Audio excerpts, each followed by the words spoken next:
یہ عہد کے صندوق کے تعلق سے اسٹڈی ہے، اور یہ آپ کے سامنے با تصویر کتاب ہے، اور یہاں پر پیتل کا حوض دکھایا گیا ہے اس تصویر میں۔ مثال کے طور پر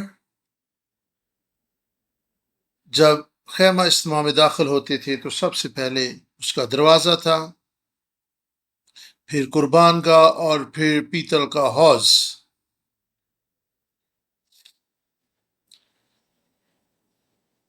سب سے پہلے دروازہ، اور یہ جو مقدس تھا یہ اس طریقے سے اس کی تقسیم کی گئی تھی، اور سب سے آخر پہ پاک ترین مقام تھا، اور پھر پاک مقام، اور پھر پیتل کا حوض، اور مشرقی سمت میں مذبح ہوتا تھا۔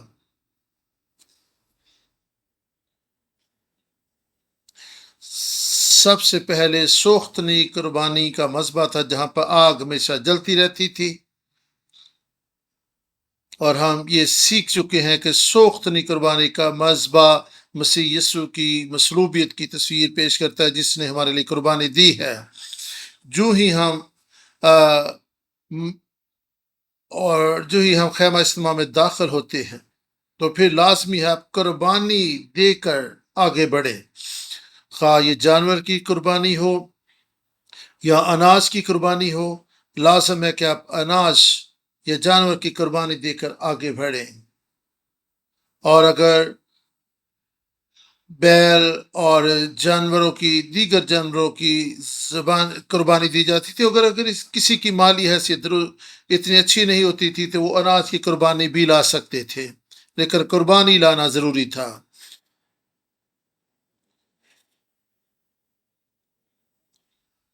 جانور کو کاہن کے پاس لایا جاتا تھا، اور کاہن کہتا تھا کہ آپ اس جانور پر اپنے ہاتھ رکھیں۔ یہ کس بات کی علامت ہے؟ اس کا مطلب یہ ہوتا تھا کہ آپ نے اپنے گناہ اس جانور پر لا دیے ہیں۔ اس کا مطلب ہے کہ آپ کے گناہوں کے بدلے وہ جانور مارا جا رہا ہے۔ کاہن کیا کرتا تھا؟ اس کو ذبح کرتا تھا، اور کاہن اس جانور کے خون کو لیتا تھا، اور یہ پاک خون تصور ہوتا تھا، اور اس خون کو صرف کاہن جو تھا اپنے ہاتھوں میں لے سکتا تھا۔ کاہن خون لے کر مختلف چیزوں پر اس کا چھڑکاؤ کرتا تھا، وہ اس کی کھال اتارتا۔ ہر ہفتے یہ جانور ذبح کرنا، اس کے 6 حصے کرنے، اور اس کے سر کو الگ کرنا اور دیگر اعضاؤں کو الگ الگ کرنا، خون لینا اور خون کو مختلف چیزوں پر چھڑکاؤ کرنا، اور پھر باقی چیزوں کو کاہن باہر پھینک دیتا تھا، جو کہ مخصوص جگہ ہوتی تھی جہاں پہ گوبر اور دیگر چیزیں رکھی جاتی تھی۔ آپ گویا یہ بتا رہے ہوتے تھے کہ وہ جانور گویا میں ہی ہوں، اور اس جانور کو ذبح کر دیا جاتا اور پھر سے سوختنی قربانی کے طور پر جلایا جاتا تھا۔ یہ مسیح یسوع کی کفارہ بخش موت کی تصویر ہے۔ جب آپ ایسا کرتے ہیں، اس کے بعد کیا ہوتا تھا؟ ہاتھ رکھے جاتے تھے۔ پھاٹک سے داخل ہو کر آپ قربان گاہ سے آگے گزرتے تھے، اور آخر میں پاک ترین مقام، اور پاک مقام سے آگے پاک ترین مقام، اور پھر آپ آخر میں پاک ترین مقام میں داخل ہوتے تھے۔ خدا کے مقدس میں داخل ہونے کے لیے پہلا کام سوختنی قربانی کے مذبح سے ہو کر گزرنا ہوتا تھا۔ آپ گناہ کو لے کر آگے نہیں بڑھ سکتے تھے۔ سوختنی قربانی کے مذبح آپ کے گناہ جو معاف ہوتے تھے، اور یہ مسیح یسوع کی تصویر ہے۔ اس کا مطلب یہ کہ مسیح یسوع کے بغیر آپ خدا کی حضوری میں نہیں جا سکتے۔ آپ خدا کی حضوری میں صلیب کے بغیر جانا ناممکن ہے۔ اور دوسری چیز جو تھی وہ پیتل کا حوض تھا، اور یہ گول بیسن ہوتا تھا اور اس میں پانی ہوتا تھا جس سے کاہن جو اپنے ہاتھ پاؤں دھوتے تھے۔ اور خیمہ اجتماع میں پیتل کے حوض کا کیا کام تھا؟ پانی جو ہے یہ خدا کے کلام سے پاک ہونے، اس سے تقدیس ہونے کی تصویر ہے۔ اور خدا نے یہ کہا تھا کہ ہارون اور اس کے بیٹے جو ہیں وہ پیتل کے حوض میں اپنے ہاتھ اور پاؤں دھوئیں، اور یہ خدا کے کلام سے دھوئے جانے کی تصویر ہے۔ خدا کا کلام روحانی طور پر پانی کا کردار ادا کرتا ہے اور ہمیں دھوتا اور صاف کرتا ہے۔ کیوں ہمیں پاکیزگی کی ضرورت ہے؟ قربان گاہ پر قربانی دینے کے بعد جب معافی ہو جاتی تو پھر دوبارہ پاک ہونے کی کیوں ضرورت ہے کہ پھر حوض پر آ کر ہاتھ پاؤں دھوئے جائیں؟ ہم تجربے سے جانتے ہیں، اگرچہ خدا یسوع مسیح نے ہمارے گناہ معاف کر دی تو بھی ہم کامل نہیں ہیں، ہم سے گناہ اور غلطی سرزد ہو جاتی ہے، اس لیے ہمیں دوبارہ سے پاک ہونے کی ضرورت ہے۔ مسیح یسوع کی صلیب کے وسیلہ سے کفارہ دیا جا چکا ہے، اور یہ ہمارے گناہوں کی معافی کی علامت ہے۔ اس کا مطلب یہ کہ جب ہم سے غلطی ہو تو ہم یسوع کے نام سے دعا کریں، معافی مانگیں اور پھر سے پاک صاف ہو جائیں۔ اور وہ پانی سے دھویا جانا کلام سے دھویا جانا ہے، اور پانی گناہوں سے کلام کے وسیلے سے دھویا جانا ہے۔ اور ضرور ہے کہ ہر روز ہم خدا کے کلام کے آئینہ میں اپنے آپ کو دیکھیں اور ہر طرح کا روحانی داغ دھبا ہماری زندگی سے دور ہوتا چلا جائے۔ اور جب آپ آئینے میں دیکھتے ہیں اور آپ کے چہرے پر کوئی داغ دھبا ہوتا ہے تو آپ پھر کوشش کرتے ہیں کہ اس کو دھویا جائے، اس کو صاف کریں۔ آپ ایسا نہیں چھوڑ سکتے کہ سارا دن وہ آپ کے چہرے پر اور لوگ پوچھیں کہ یہ کیا چیز ہے۔ آپ فوراً اس کو دھوتے اور اپنے آپ کو صاف کرتے ہیں، اور یہ کلام کا پانی ہے جو ہمیں پاک اور صاف کرتا ہے۔ خدا یسوع مسیح نے 13 باب 30 آیت میں کہا، اور خدا یسوع مسیح نے کیا کہا 13 باب میں، کہ جو نہا چکا ہے اسے صرف پاؤں دھونے کی ضرورت ہے۔ مسیح یسوع کے خون کے وسیلہ سے ہم نہا چکے ہیں، مکمل طور پر پاک ہو چکے ہیں۔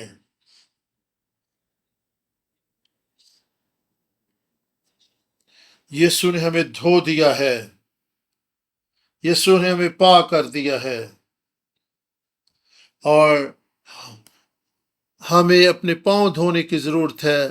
اور یہ پانی جس سے ہم دھوتے ہیں خدا کا کلام ہے، خدا کا کلام ہمیں دھوتا اور صاف کرتا ہے۔ ہمیں ہر روز اپنے آپ کو پاک صاف کرنے کی، ہر روز روزمرہ کی بنیاد پر اپنے آپ کو دھوئیں، پاک صاف کریں۔ تیسری بات، اور پیتل کے حوض میں ہاتھ پاؤں دھونا ہمارے بپتسمے کی بھی علامت ہے جو ہم خدا کو قبول کرنے کے بعد لیتے ہیں۔ ہم پانی سے بپتسمہ لیتے ہیں، یہ حوض اس بات کی علامت ہے۔ اور ہم سب نے مسیح یسوع میں بپتسمہ لیا ہے، گویا ہم نے مسیح یسوع کو پہن لیا اور ہم اس کے ساتھ دفن ہو چکے ہیں۔ اور جب ہم پانی سے باہر آتے ہیں تو اس کا مطلب ہے کہ ہم مسیح یسوع کے ساتھ زندہ ہو گئے ہیں، اور ہم اس طرح خداوند میں نئے بنائے جاتے ہیں۔ جب ہم قربان گاہ سے آگے گزرنے کے بعد ہم پیتل کے حوض کے پاس آ کر اپنے آپ کو دھوئیں، صاف کریں، اور یہ خدا کا کلام ہے جو ہمیں دھوتا اور پاک کرتا ہے۔ جب ہم پاک مقام میں جاتے ہیں، پاک ترین مقام کیسا تھا اس کتاب میں اس کی تصویر کشی کی گئی ہے۔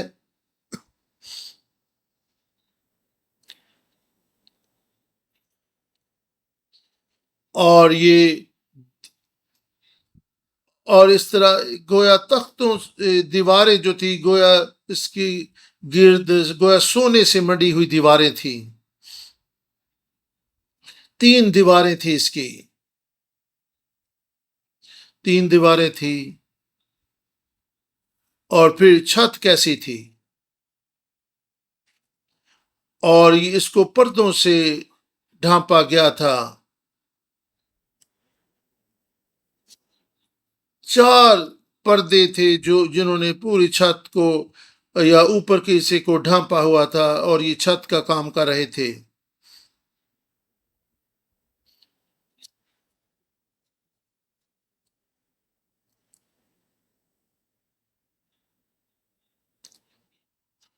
اور پھر اندرونی پردہ تھا، اور پھر اور یہ 4 قسم کے پردے تھے جو چھت کا کام کر رہے تھے، اور ان پردوں کے تعلق سے بھی ہم سیکھیں گے۔ 4 پردے تھے جو چھت کا کام کردار ادا کر رہے تھے، اور پھر اندرونی پردہ تھا، اور کتان بٹے ہوئے کتان کے یہ پردے بنے ہوئے تھے، اور اس کے جو رنگ تھا آسمانی، کرمزی اور سرخ رنگ کے یہ بری کتان کے بٹے ہوئے پردے تھے، اور پھر کتان بٹا ہوا کتان اور آسمانی، کرمزی اور سرخ رنگ کے یہ پردے تھے۔ اور یہ اندرونی پردہ ہمیں کیا سکھاتا ہے؟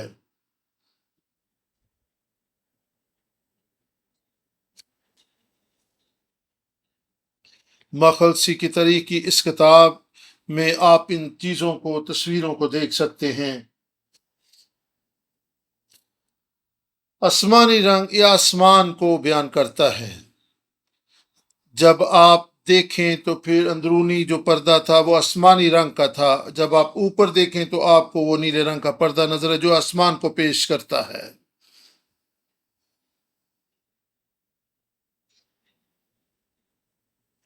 اور اندرونی صحن میں کون سی تصویر بنی تھی؟ کروبیوں کی تصویر،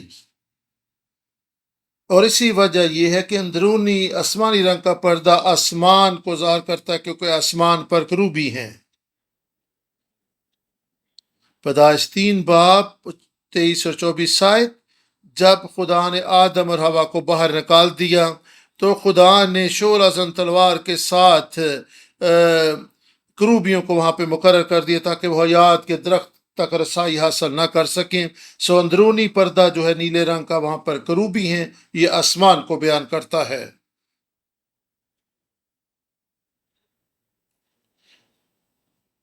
اور پھر برونی پردہ تھا اس کے اوپر، اور یہ بکری کی کھال کا پردہ بنا ہوا تھا،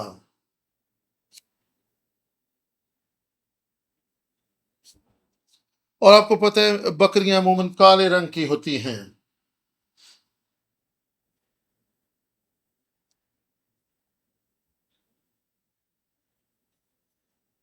اور یہ بکری کی جو کھال ہوتی تھی یا بکری کے بال جو ہوتے تھے، اور اس سے بوریاں بھی بنائی جاتی تھی۔ اور آپ کو پتہ ہے کہ جو بوری نما کپڑا ہوتا ہے، بائبل مقدس میں کب آپ جو بوری یا آپ کہہ سکتے ہیں کہ سخت لباس پہنتے تھے، یہ توبہ کی علامت ہے، اور اس وقت پہنا جاتا تھا جب لوگ غم اور دکھ کی حالت میں ہوتے تھے تو وہ اس بوری نما کپڑے کو اپنے اوپر لیتے تھے، اور وہ خاک اور راکھ میں بیٹھتے تھے اور توبہ کرتے تھے، اور یہ ٹاٹ نما کپڑا ہوتا تھا، اور یہ گہرے دکھ اور غم کا اظہار ہوتا تھا۔ لوگ اس ٹاٹ نما کپڑے کو پہنتے تھے جو کہ بکری کی کھال سے بنایا جاتا تھا، اور یہ عموماً کالے رنگ کا ہوتا تھا۔ اور اسی طریقے سے یہ پردہ بھی ایسے ہی تھا، یہ ٹاٹ نما بنا ہوا تھا بکری کے بالوں سے۔ میتھیو 11 باب 21 آیت کو اگر آپ دیکھیں، اور 11 باب 21 آیت میں بھی یہاں پہ خاک اور راک میں بیٹھ کر توبہ کرنے کا ذکر کیا گیا ہے۔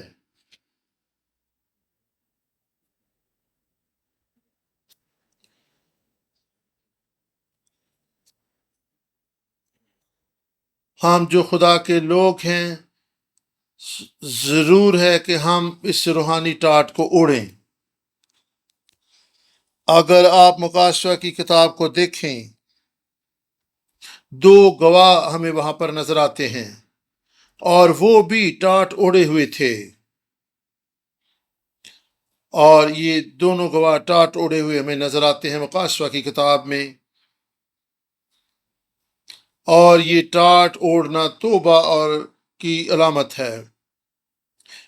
نہ صرف ہمیں اپنے لیے توبہ کرنی ہے بلکہ کاہن ہوتے ہوئے ہم جو کاہن ہیں، کیونکہ پطرس کے خط میں لکھا کہ تمام ایماندار شاہی کہن کو فرقہ ہیں، اس لیے ہمیں یہ ٹاٹ اوڑھنا ہے، نہ صرف اپنے گناہوں کے لیے بلکہ اپنی قوم، اپنی کلیسیا اور اس دنیا کے لوگوں کے لیے ہمیں ٹاٹ اوڑھنا اور ان کے لیے توبہ کرنی ہے۔ ہمیں اور اس گناہ بھری دنیا کے لیے ہمیں غم زدہ ہونے اور ان کے لیے آنسو بہانے کی ضرورت ہے، توبہ کرنے کی ضرورت ہے۔ اور یہ ہے روحانی طور پر ٹاٹ اوڑھنا۔ اور یہ دوسری جو پردہ تھا، یہ اس کی تہ جو تھی یہ کالے رنگ کی تھی،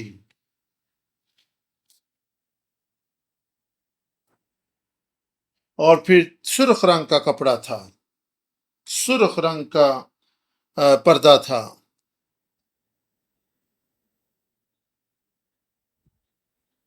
اور سرخ رنگ کس بات کی علامت ہے؟ اور یہ مسیح کے خون کی تصویر کشی کرتا ہے۔ اور جب ہم اپنے گناہوں سے توبہ کرتے ہیں، جس طرح کہ سیاہ کپڑا پردہ جو ہے، جب ہم توبہ کرتے ہیں تو مسیح کا خون ہمیں ڈھانپ لیتا ہے،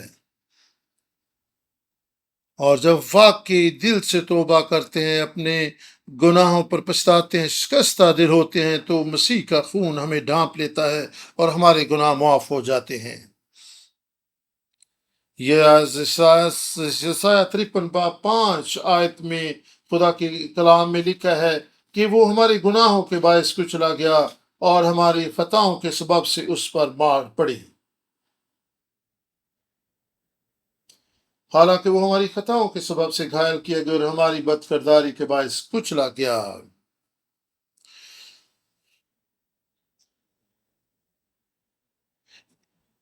کون سی چیز ہمارے گناہوں کا کفارہ دیتی ہے؟ وہ مسیح یسوع کا خون ہے، کیونکہ یسوع کا خون زندگی بخشتا ہے۔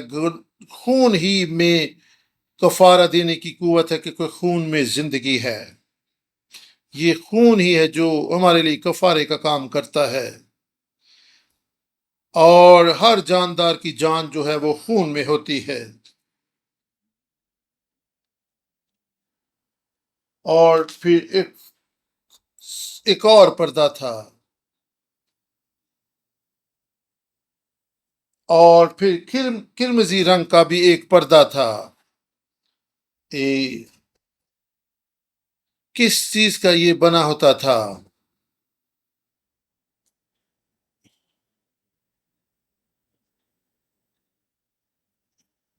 اگر ہم ان چیزوں کو دیکھیں تو ہر ایک معنی خیز چیز ہے۔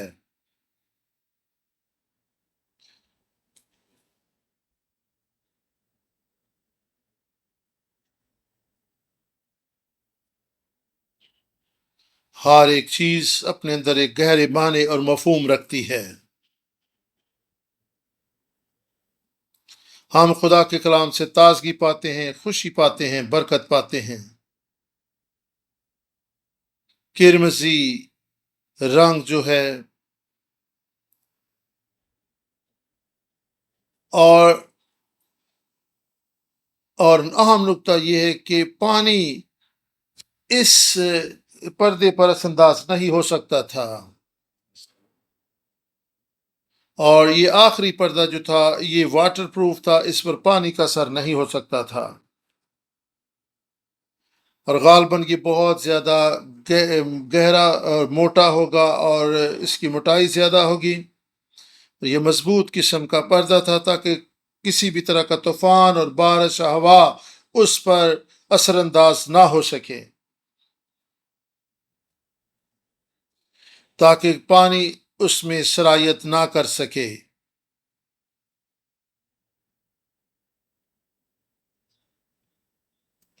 اور اس سے ہم یاد کرتے ہیں نو کی کشتی کو، جس کے ارد گرد رال لگائی گئی تھی تاکہ پانی اس کے اندر سرایت نہ کر سکے، اور رال کے لیے عبرانی لفظ کوپیر ہے۔ اس کا مطلب ہے ڈھانپنا، چھپانا، اور کوپیر، اور یہ عبرانی لفظ کفار سے ماخوذ ہے اور اس کا مطلب ہے ڈھانپ دینا، چھپا دینا۔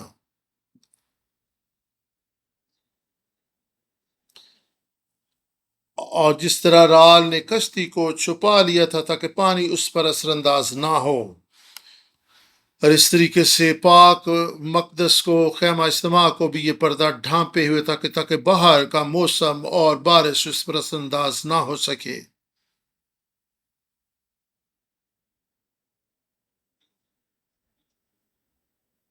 یہ چار پردے جو تھے یہ مقدس کو ڈھانپے ہوئے تھے، اور یہ ساری چیزیں مسیح یسوع کی طرف اشارہ کرتی ہیں۔ یہ مسیح یسوع کی تصویر ہے۔ یسوع ہمیں ڈھانپتا ہے، یسوع ہمیں بچاتا ہے۔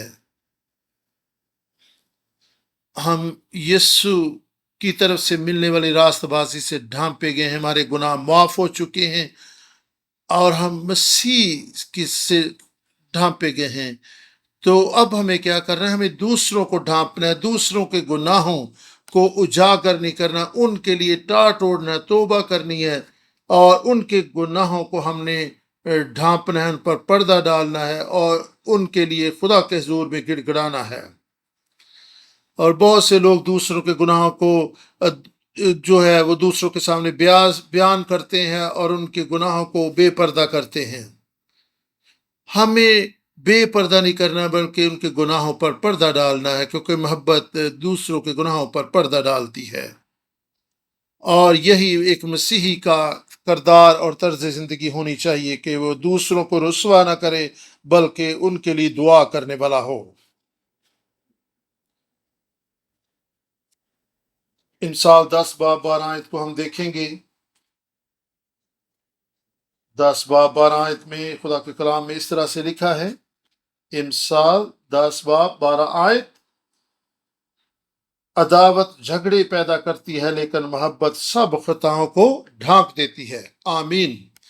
کون سی چیز ڈھانپتی ہے خطاؤں کو؟ محبت۔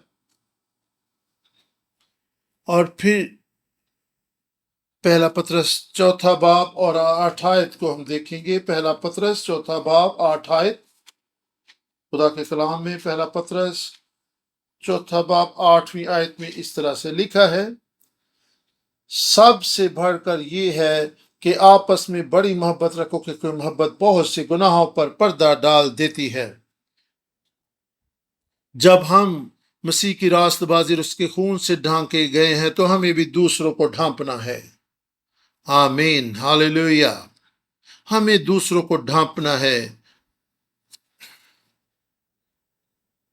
یہ وہ پردے تھے جو خیمہ اجتماع میں چھت کا کردار ادا کرتے تھے۔ اگر آپ پاک مقام میں جائیں، 3 چیزیں وہاں پر تھیں۔